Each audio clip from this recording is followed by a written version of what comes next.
கிறிஸ்துவுக்குள் அருமையான கர்த்தர் தேவஜன யாவரும் இயேசு கிறிஸ்து நாமத்தினாலே நல்வாழ்த்துக்களை தெரிவித்துக் கொள்கிறேன். ஜெபம் இல்லாத வாழ்வு, ஜெபம் இல்லாத வீடு கூரை இல்லாத வீடுன்னு சொல்லுவார்கள்.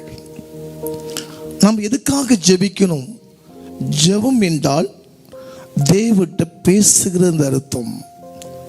எப்படி உங்கள் பிள்ளைகளிடத்தில் தாய் தகப்பன் தன் பிள்ளைகளிடத்தில் காலையில் நீங்கள் அனுப்புகிறீங்க, அனுப்பின உடனே அந்த ஸ்கூல் முடிஞ்ச பிள்ளைங்க 4 மணிக்கு வருவாங்க. அந்த 4 மணி தாண்டின உடனே அந்த தாய் என்ன செய்வாங்கன்னா பதறுவாங்க. அவங்க காலையில் 9 மணிக்கு அனுப்பி 6 மணி நேரத்தில் தன் பிள்ளைகளை பார்க்கும்படியாக ஏங்குவாங்க. அதே போல் தன் வேலைக்கு போன கணவன், காலையில் வேலைக்கு போன மனுஷன் 7 மணிக்கு வராதவன் 8 மணிக்கு வந்தால் பதறுவாங்க. அதே போல தான் கர்த்தர் சொல்லுகிறார், நீங்கள் எப்படி தன் கணவனை தன் பிள்ளைகளை நேசிப்பீர்களோ அந்த ஐக்கியத்திற்கு தான் ஜெபம். ஜெபம் என்றால் தேவனிடத்தில் பேசுகிற ரத்தம். ஆனால் ஜெபம் இல்லாத வாழ்வு எப்படி இருக்கும்னு பார்க்க போகிறோம். 1 சாமுவேல் 12ஆம் அதிகாரம் 23ஆம் வசனங்களை வாசிப்போம். நானும் உங்களுக்காக விண்ணப்பம் செய்யாதிருப்பேனானால் கர்த்தருக்கு விரோதமாக பாவம் செய்கிறவனாய் இருப்பேன். அது எனக்கு தூரமாய் இருப்பதாக நன்மையும் செவ்வையுமான வழியை நான் உங்களுக்கு போதிப்பேன். இது சொல்றது யாருன்னா, இஸ்ரவேல் ஜனங்களுக்காக நான் ஜெபிக்கலைன்னா அந்த பாவம் என் மேல் வந்து விடும் என்று சாமுவேல் தீர்க்கதரிசி ஆசாரியன் சொல்கிறார். அந்த ஜனங்களுக்காக நான் ஜெபிக்கணும், என் கடமை.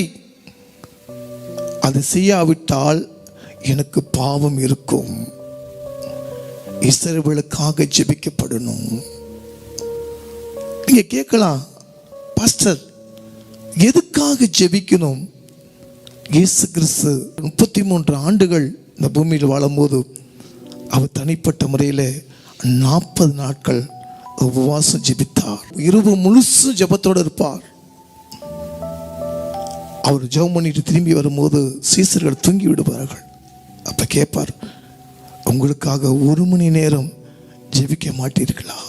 நம்மளை போல இந்த உலகத்தில் வாழும் போது பிதாவுடைய குமாரனாலும் இந்த உலகத்தை ஜெபத்தினாலும் தேவ வார்த்தையினாலும் உலகத்தை இயேசு ஜெயித்தார்.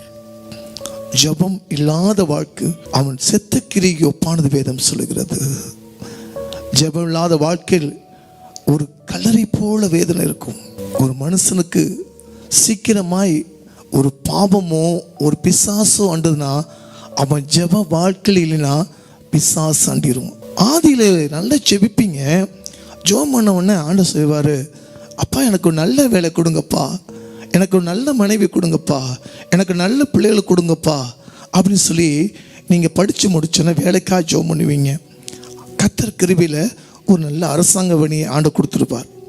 அப்போ மனைவிக்காக நல்ல எனக்கு மனைவி வேணும் ஜெபம் பண்ணுவீங்க, நல்ல மனைவி கொடுத்துருவார். நீங்கள் கல்யாணம் பண்ணக்கப்புறம் குழந்தை கேட்பீங்க, ஆனால் குழந்தை கொடுத்துருவார்.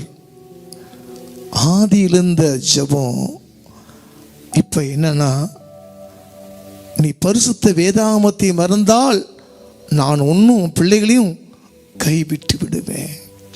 நீ எத்தனை பேர் ஜெப வாழ்க்கை எழுதுங்களா?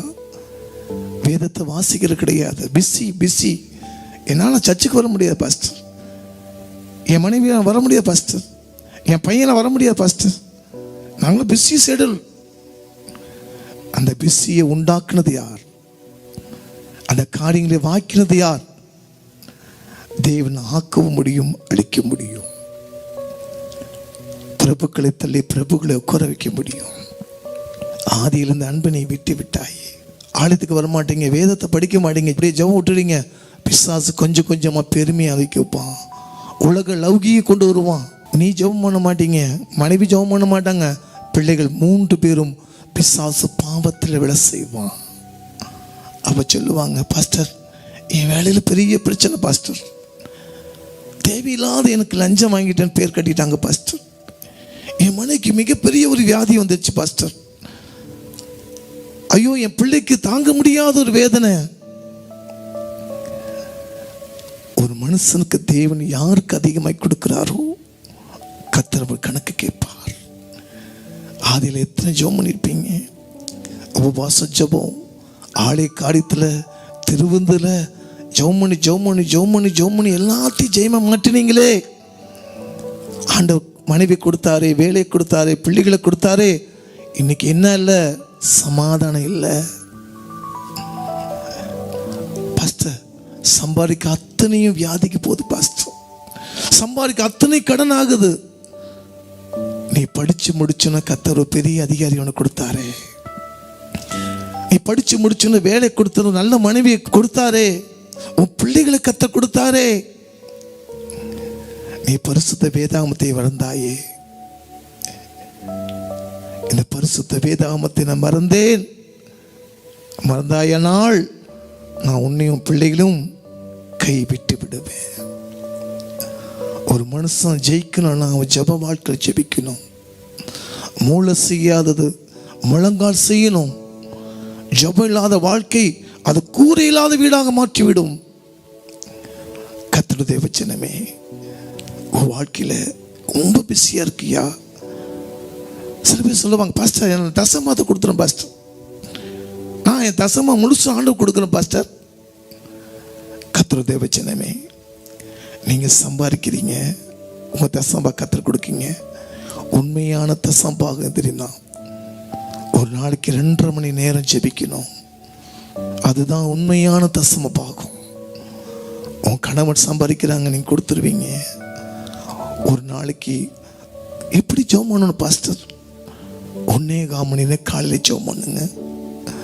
இரவு மணி 1.25 மணி நேரம் ஜெபம் பண்ணுங்க. 2.5 மணி நேரம்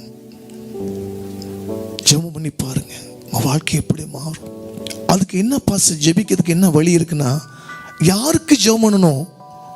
அந்த 1.25 மணி நேரம் தேசத்துக்காக, நீங்க போற சபைக்காக, ஊழியக்காரனுக்காக, உங்களை தாங்குகிறாங்களே உங்க தாய் தகப்பனுக்காக, இந்த தேசத்தில் இருக்கிற பூமியிலுக்கு அசுத்தத்துக்காக ஜெபம் பண்ணும் போது தான் உன் வாழ்க்கை ஜெயமாய் மாறும்.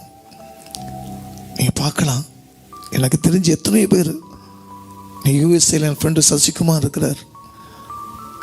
மாதம் 10 லட்சம் ரூபா சம்பாதிக்க, இன்னும் அவனுக்கு கல்யாணம் ஆகலை. அவங்க சகோதரி, அவங்க தகப்பனுடைய வேலை கிடைச்சது. நான் படிக்கும் போதும் நல்லா படித்தவன், இந்தியாவில் செலக்ட் பண்ணி ஃபஸ்ட் ஆளாக இந்தியா அமெரிக்கா போனான். அவன் கலிஃபோர்னியா இருக்கார். அவன் வீடு மட்டும் 10 கோடி ரூபாய்க்கு வீடு இருக்குது.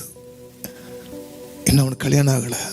அவங்க அக்கா கல்யாணம் பண்ணி வச்சாங்க, விதவியானாங்க.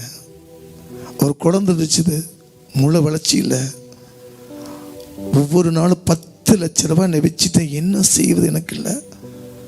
ஒவ்வொரு கோயிலாக போய் தேடுறாங்க, எனக்கு சமாதானம் கிடைக்குமா, ஏதாவது தெய்வனை காப்பாத்துமா?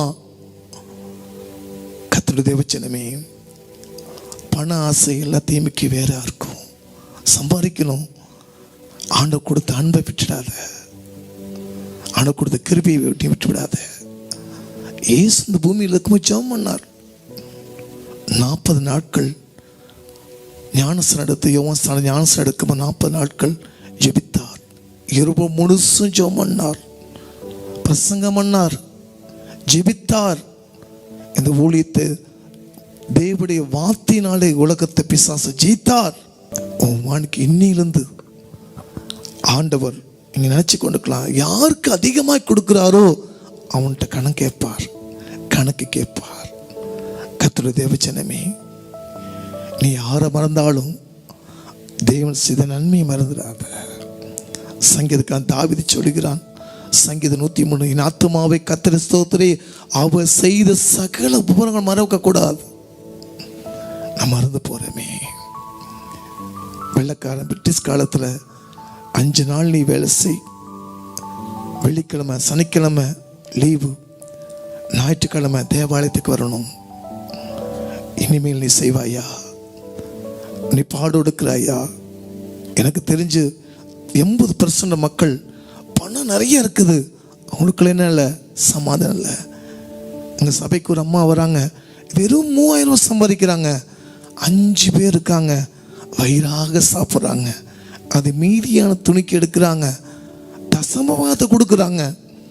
அந்த அம்மா மூஞ்சியில் எவ்வளோ சந்தோஷமாக இருக்கும். வெறும் 3000 ரூபா. ஆனால் இன்னைக்கு தேவன், நீ சம்பாதிக்க தேவோட ஆசீர்வாதம் இருந்தால் தானே ஜெயிக்க முடியும், மீதியான துணைக்கு எடுக்க முடியும். தயவுசெய்து ஜெபத்தை மட்டும் விட்டுறாதீங்க. பிசாசு அப்படியே கொண்டு போயிடுவான். பாவங்களை, உலக ஆசை, உலக இச்சையை கொண்டு போய் பாவத்தில் மடிந்து போக வைத்திருவான். கர்த்தர் தேவனே, முதல் தேவனுடைய ராஜ்யத்தையும் நீதி இவையெல்லாம் உங்களை கூட கொடுக்கப்படும் ஆண்டு சொன்னாரே. நீங்கள் போட்டுக்க சட்டை, நீங்கள் போட்டுக்க உணவு, கொரோனா காலத்தில் எல்லாரும் மடிந்து போனாங்களே.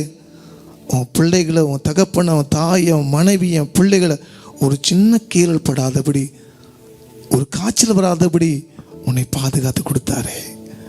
அந்த தேவனை மறக்கலாமா? தயவு செய்து சொல்கிறேன், இன்றைக்கு நீ ஜெபிங்க. ஒரு நாளைக்கு உண்மையான தசம்பாகும்.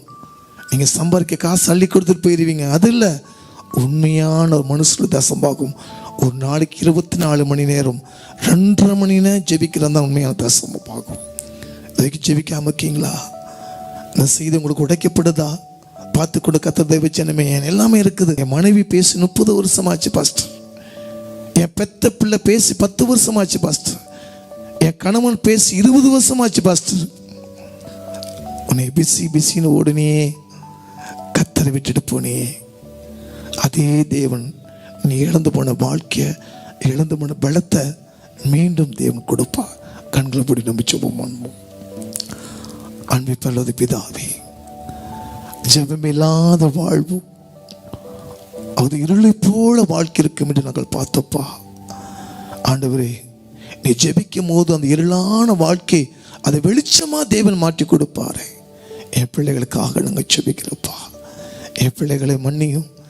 வேதத்தை வாசிக்காமல் இருந்தாலும் சரி, நான் பார்த்தமே ஆண்டவரே, சாமுவேல் தீர்க்கதரிசி ஆசாரியன், எனக்கு தேவன் இஸ்ரவேல் ஜனங்களை நான் ஜெபிக்காமல் இருந்தால் அந்த பாவம் என் மேல் வந்து விழும். நீங்க போற சபைக்கு ஜெபிங்க, தேசத்துக்கு ஜெபிங்க, ஊழியக்காருக்கு ஜெபிங்க, தேசத்தை நல்ல மழை வரணும் ஜெபிங்க, செழிப்பாகணும் ஜெபிங்க. ஆண்டவர் யோவான் 14:14 நாமத்தில் எதை கேட்டாலும் தருவேன் நீங்க சொன்னீங்கப்பா. கேட்கிறவரும் பெற்றுக்கொள்வான். இதனால் ஜெபமே ஜெயமாய் மாற்றி கொடுப்பான்.